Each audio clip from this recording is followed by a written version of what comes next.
금은아TV 시청자 여러분, 저는 여러분들을 사랑하는 이교수입니다. 인간관계는 참으로 복잡하고도 미묘한 예술과 같습니다. 특히 타인의 마음의 경계선을 아무렇지 않게 넘나드는 접근과 대화 방식은 우리를 혼란스럽게 만들고 때로는 불쾌감을 안겨주기도 합니다. 겉으로 보기에는 별것 아닌 것처럼 느껴질 수 있지만 실제로는 정서적 경계선, 감정의 의도, 그리고 사람들의 숨은 동기들이 충돌하는 아주 예민한 영역입니다. 우리는 이런 복잡한 상황 속에서도 자신만의 중심을 어떻게 지켜나갈 수 있을까요?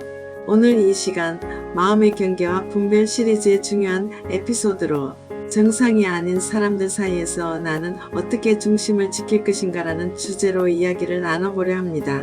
어쩌면 우리 주변에는 생각보다 정서적으로 불안정한 사람들이 많습니다. 그들은 겉으로는 활달하고 다정해 보이기도 하지만 이내 말과 행동이 앞뒤가 맞지 않고 감정이 거친 파도처럼 흔들리며 본인만 모르는 불편한 기운이 스며 나올 때가 있습니다. 이런 상황 속에서 우리는 어떻게 흔들림 없는 중심을 지킬 수 있을까요? 지금부터 그 해답을 함께 찾아가 보겠습니다. 우리 주변에서 쉽게 찾아볼 수 있는 이상한 반복 행동들에 대해 이야기해 볼까요? 한 연습실에서 드럼을 정말 열정적으로 연주하는 아저씨가 있었습니다. 그는 언제나 드럼 스틱을 능숙하게 다루며 리듬에 몸을 맡겼고 그의 연주는 연습실 전체에 활기찬 에너지를 불어넣곤 했습니다. 그런데 어느 날 한 아줌마가 그에게 다가와 이렇게 말합니다. 어머 오빠야, 드럼 진짜 잘 치시네요. 너무 멋지세요. 여기서 특이한 점은 이 말을 건넨 아줌마가 드럼 아저씨보다 나이가 더 많다는 것입니다. 일반적으로 한국 사회에서는 나이가 많은 사람이 아랫사람에게 호칭을 붙일 때 더 조심스러워하는 경향이 있는데 그녀의 이러한 호칭 사용은 이미 사회적 통념상의 경계를 넘어서는 것이었습니다.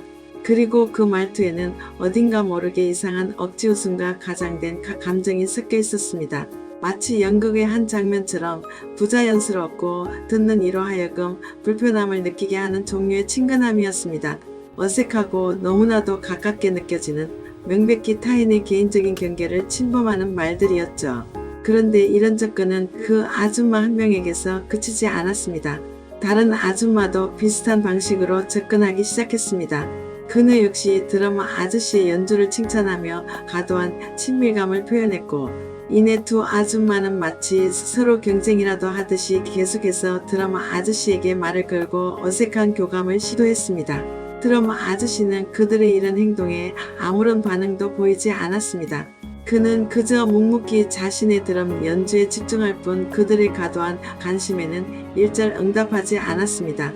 하지만 아줌마들은 아랑곳하지 않고 대화의 주도권을 잡으려는 듯 계속해서 질문을 던지고 시선을 주고받으려 애썼습니다.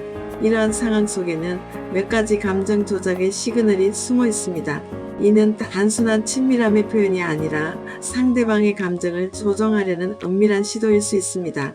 첫째, 상대방에게 아무런 관심도 없으면서 억지로 칭찬과 친근감을 표현하는 행동입니다. 진심이 담기지 않은 칭찬은 오히려 상대방에게 불편함을 안겨줄 수 있으며 그 의도가 의심스러울 때가 많습니다. 이러한 과도한 칭찬은 상대방의 방어 기제를 무너뜨리고 친밀감을 가장하여 접근하려는 수법인 경우가 있습니다. 둘째, 자기들끼리 유난히 들떠있고 누군가 나타나면 갑자기 말이 끊기는 경우입니다. 이는 자신들의 대화 내용이 다른 사람에게 알려지는 것을 꺼리거나 어쩌면 사회적으로 용인되기 어려운 불편한 진실을 감추려는 심리적인 방어 기제일 수도 있습니다. 자신들만의 은밀한 영역을 구축하려는 시도라고 볼 수 있습니다. 셋째, 외부인이 들어서는 순간 마치 거짓말처럼 주변 분위기가 싸늘하게 변하는 것입니다. 이는 외부인을 경계하거나 자신들의 행동이나 대화가 노출되는 것을 두려워하는 심리를 반영합니다. 마치 자신들의 비밀이 탄로 날까 두려워하는 듯한 행동으로 이는 그들이 무언가 부적절한 관계나 대화를 하고 있었을 가능성을 시사합니다. 마지막으로 엉뚱하게 질문을 돌려가며 상대방의 정보를 캐내려는 시도입니다.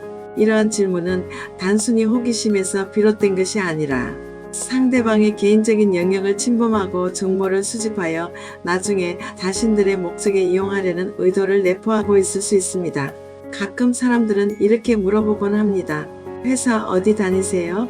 이 질문은 매우 사적이며 비즈니스적인 관계가 아닌 이상 초면에 묻기에는 매우 부적절한 질문입니다.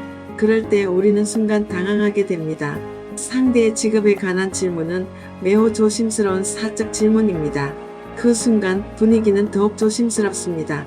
왜냐하면 이건 단순한 호기심이 아니라 사적인 경계를 넘으려는 은근하고 집요한 시도이기 때문입니다. 이러한 질문은 상대방의 직업이나 소득 수준을 파악하여 그 사람에 대한 판단을 내리거나 심지어는 상대방의 약점을 잡으려는 시도로 이어질 수도 있습니다.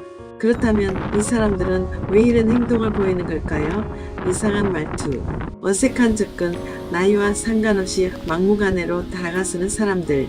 이것은 단순히 성격의 문제가 아니라 그들의 내면에 깊이 자리 잡은 정서적 불안정성과 관련이 깊습니다. 이들은 대부분 정서적으로 방치된 시간을 오래 겪은 사람들일 가능성이 높습니다. 어릴 적 충분한 사랑과 관심을 받지 못했거나 사회생활을 하면서 타인과의 건강한 관계 맺기에 어려움을 겪었을 수 있습니다. 그 결과 누군가의 관심을 받기 위해 억지로 감정을 가장하는 습관이 몸에 배었고 타인의 경계를 존중하고 배려하는 법을 제대로 배우지 못한 것입니다. 그러다 보니 자신의 말이 누군가를 불편하게 하는지도 모르고 누군가의 집중을 방해하면서도 그것이 상대방에 대한 관심 표현이라고 착각하는 경우가 많습니다. 이러한 행동은 때로는 자기중심적인 사고에서 비롯되기도 하며 타인의 감정에 공감하는 능력이 부족할 때 나타나기도 합니다.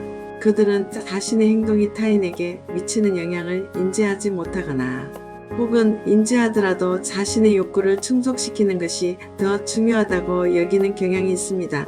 우리는 어떻게 해야 할까요? 그렇다면 우리는 이런 상황 속에서 어떻게 반응해야 할까요? 우리의 대응 방식은 자신의 정신 건강을 지키는 동시에 불필요한 갈등을 피하는 방향으로 이루어져야 합니다. 첫째, 단호하게 선을 긋되 적을 만들지 않는 지혜가 필요합니다. 이는 상대방의 접근을 부드럽지만 분명하게 거절하는 것을 의미합니다. 예를 들어 개인적인 이야기는 편하게 나누기 어렵습니다. 같이 정중하게 거절 의사를 밝히는 것입니다. 불필요한 마찰을 피하면서도 자신의 경계를 분명히 해야 합니다. 무례함과 단호함은 구분되어야 합니다. 둘째, 사적인 질문에는 절대 구체적으로 대답하지 않는 원칙을 세워야 합니다. 개인적인 정보는 자신을 보호하는 중요한 방패가 됩니다. 그 부분에 대해서는 말씀드리기 어렵네요. 혹은 궁금해해 주셔서 감사합니다만 사적인 이야기라와 같이 얼버무리거나 일반적인 답변으로 회피하는 것이 좋습니다. 상세한 정보를 제공하는 순간 그들은 더 깊이 파고들 빌미를 얻게 됩니다. 셋째, 비정상적인 감정적 접근에는 무반응이 가장 효과적인 대응책입니다. 감정적인 반응은 오히려 상대방의 집착을 부추기거나 그들에게 반응할 가치가 있는 먹잇감을 주는 꼴이 될 수 있습니다. 무표정하고 담담한 태도로 일관하며 상대방의 시선을 피하고 대화를 길게 이어가지 않는 것이 중요합니다. 때로는 아예 대꾸하지 않는 것이 가장 현명한 방법일 수 있습니다. 무엇보다 가장 중요한 것은 나의 중심을 잃지 않는 것입니다. 주변의 혼란스러운 에너지에 휩쓸리지 않고 자신의 내면을 굳건히 지키는 것이 핵심입니다. 잠언 4장 23절 말씀처럼 무릇 지킬 만한 것 중에 더욱 내 마음을 지키라. 생명의 근원이 이에서 남이니라. 이 말씀은 우리의 마음이 생명의 근원임을 강조하며 외부의 유혹이나 공격으로부터 마음을 보호하는 것이 얼마나 중요한지를 일깨워줍니다. 내 마음을 지키는 것이 세상 속에서 내가 살아남는 유일한 길임을 명심해야 합니다. 육체적인 건강만큼이나 정신적인 건강, 즉 마음의 평안을 지키는 것이 이 혼탁한 세상에서 온전하게 살아갈 수 있는 힘이 됩니다. 이 시리즈는 사람 사이의 관계와 감정의 흐름 속에서도 신앙과 삶의 중심을 지키는 지혜를 나누는 깊이 있는 콘텐츠가 될 것입니다. 오늘 이 이야기를 통해 우리는 단순한 관심이 아니라 감정적 파고들기를 시도하는 사람들의 행동을 구별하는 지혜를 얻을 수 있습니다. 특히 눈을 마주치려고 하고 말을 걸려고 애쓰는 행동은 단순한 친절의 차원을 넘어 자신의 결핍을 채우기 위한 집요한 시도인 경우도 많습니다. 그들의 내면에는 채워지지 않는 외로움이나 인정 욕구가 있을 수 있으며 이를 타인을 통해 해소하려는 무의식적인 시도일 수 있습니다. 말은 걸지 않아도 눈빛, 몸짓, 존재감으로 자꾸 다가오는 사람들이 있습니다. 이러한 비언어적 접근은 때로는 언어적 접근보다 더 강력하고 불편함을 유발할 수 있습니다. 우리는 그저 눈을 마주치지 않고 아무 반응도 하지 않는 것만으로도 충분히 경계와 분별을 지킬 수 있습니다. 이는 적극적인 거절의 메시지를 보내지 않으면서도 자신의 의사를 분명히 전달하는 현명한 방법입니다. 우리는 때로 침묵과 무관심을 통해 불필요한 관계의 얽힘을 피하고 자신의 영혼을 지키는 지혜를 발휘할 수 있습니다. 이는 소셜미디어와 과도한 자기 표현이 강조되는 시대에 더욱 가치 있는 태도라 할 수 있습니다. 불필요한 관계로부터 자신을 보호하고 오직 진실한 것에만 집중하는 마음의 자세를 의미합니다. 이 내용에 공감하신다면 구독과 좋아요, 알림 설정으로 응원해주세요. 영상 제작에 큰 힘이 됩니다. 여러분의 관심과 지지가 더 좋은 콘텐츠를 만드는 원동력이 됩니다. 다음 영상에서 또 다른 흥미로운 주제로 찾아뵙겠습니다. 감사합니다.